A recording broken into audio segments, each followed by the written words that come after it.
प्रदेश में रोजगार महाकुंभ सोमवार से सीएम योगी करेंगे शुभारंभ। कौशल विकास मिशन की ओर से 13 अप्रैल सोमवार को मुजफ्फरनगर के नुमाइश ग्राउंड में रोजगार महाकुंभ का आयोजन किया जा रहा है। मुख्यमंत्री योगी आदित्यनाथ इसका उद्घाटन करेंगे और युवाओं को नियुक्ति पत्र भी देंगे। मेले में प्रदेश भर के युवाओं को निजी क्षेत्र में रोजगार के अवसर मिलेंगे। कार्यक्रम में केंद्रीय राज्य मंत्री कौशल विकास और उद्यमिता जयंत चौधरी, प्रदेश के व्यावसायिक शिक्षा, कौशल विकास एवं उद्यमशील राज्य मंत्री कपिल देव अग्रवाल आदि भी उपस्थित रहेंगे।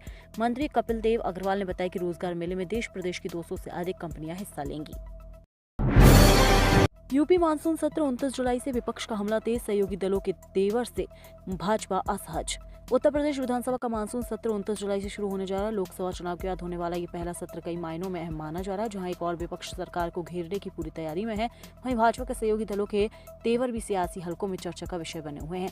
ऐसे में सत्र राजनीतिक रूप से काफी गर्म रहने के आसार है। सूत्रों के अनुसार इस बार का मानसून सत्र 5 दिनों तक चलेगा, जिसमें कई अहम मुद्दों पर चर्चा होने की संभावना है। प्रदेश को मिलेगी 491 वीरांगनाएं, वाराणसी पुलिस लाइन में सीख रही पुलिसिंग के गुर। उत्तर प्रदेश पुलिस को 20 अप्रैल को 491 महिला आरक्षियों की सौगात मिलने वाली है। फिलहाल ये महिला आरक्षी वाराणसी के पुलिस लाइन में पुलिसिंग का प्रशिक्षण ले रही हैं। इन बहादुर बेटियों के कंधे पर अब प्रदेश की कानून व्यवस्था और सुरक्षा का दायित्व जल्द ही सौंप दिया जाएगा। कठोर ट्रेनिंग और वाणी में मधुरता के प्रशिक्षण के साथ ही महिला आरक्षी न केवल अपराधियों के छक्के छुड़ाएंगी, बल्कि समाज में महिलाओं के सशक्त बनने की दिशा में अहम भूमिका भी निभाएंगी।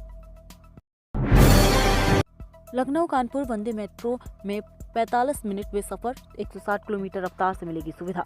उत्तर प्रदेश के दो प्रमुख शहरों लखनऊ और कानपुर के बीच जल्द ही यात्रा और भी तेज, सुविधाजनक और आधुनिक होने जा रही। रेलवे की महत्वाकांक्षी योजना के तहत इन दोनों शहरों के बीच वंदे मेट्रो चलाने की तैयारी शुरू हो गई है। इस हाई स्पीड ट्रेन के संचालन से यात्रियों को मात्र 45 मिनट से लखनऊ से कानपुर पहुंचने की सुविधा मिल सकेगी। रेलवे सूत्रों के अनुसार वंदे मेट्रो की अधिकतम रफ्तार 160 किलोमीटर प्रति घंटा तक हो सकती है, जिससे यात्रा समय में बड़ी कमी लाएगी। यूपी विधानसभा चुनाव 2027 से पहले महिलाओं को ऐसे साधेगी भाजपा। यूपी में विधानसभा चुनाव 2027 को लेकर सभी दलों ने तैयारियां शुरू कर दी है। राजनीतिक पार्टियों ने ताकत झोंकना शुरू कर दिया है। इसी क्रम में अगले साल होने वाले विधानसभा चुनाव से पहले भाजपा आधी आबादी को साधने की मुहिम शुरू करेगी। मोदी सरकार से लेकर पार्टी संगठन तक इस काम में जुटेंगे। पार्टी से लेकर प्रदेश के हर जिले में कार्यक्रम करेगी। महिला आत्म सरकार द्वारा लिए गए फैसले गिनाए जाएंगे। वहीं पंचायतों की तर्ज पर देश की सर्वोच्च पंचायत में भागीदारी सुनिश्चित करने की जानकारी भी दी जाएगी। सिद्ध योग में गणेश मंदिर के शिखर पर लहराया भगवा ध्वज। रामनगरी अयोध्या स्थित श्री राम जन्मभूमि परिसर में शनिवार को सिद्ध योग के शुभ संयोग में परकोटा स्थित गणेश मंदिर में के शिखर पर विधि विधान के साथ भगवा ध्वज फहराया गया। वैशाख कृष्ण पक्ष की नवमी तिथि को वैदिक मंत्रोच्चारण और पूजन अर्चन के बीच शाम 5:30 बजे ध्वजारोहण संपन्न हुआ। परकोटा के मंदिरों में ध्वजारोहण श्रृंखला के क्रम में गणेश मंदिर के शिखर पर भगवा ध्वज लहराया गया। अब परकोटा के 2 अन्य मंदिरों व शेष अवतार मंदिर के शिखर पर भी शीर्घी ध्वज आरोहित किए जाएंगे। वाराणसी से लखनऊ तक सकरे बाजारों में बनेंगे फ्लाईओवर। इसी महीने NHAI शुरू कराएगा। वाराणसी से लखनऊ की राह अब और आसान होगी। इसे 300 किलोमीटर लंबे रास्ते में कई सकरे बाजार है, जहां भीड़ होने के कारण वाहनों की रफ्तार कम हो जाती है। समस्या से निजात के लिए NHAI की ओर से सर्वे कराकर आवश्यकता अनुसार फ्लाईओवर या बाईपास बनाया जाएगा। इसी महीने सर्वे शुरू होगा। सर्वे की जिम्मेदारी ध्रुव कंसल्टेंसी को दी गई है।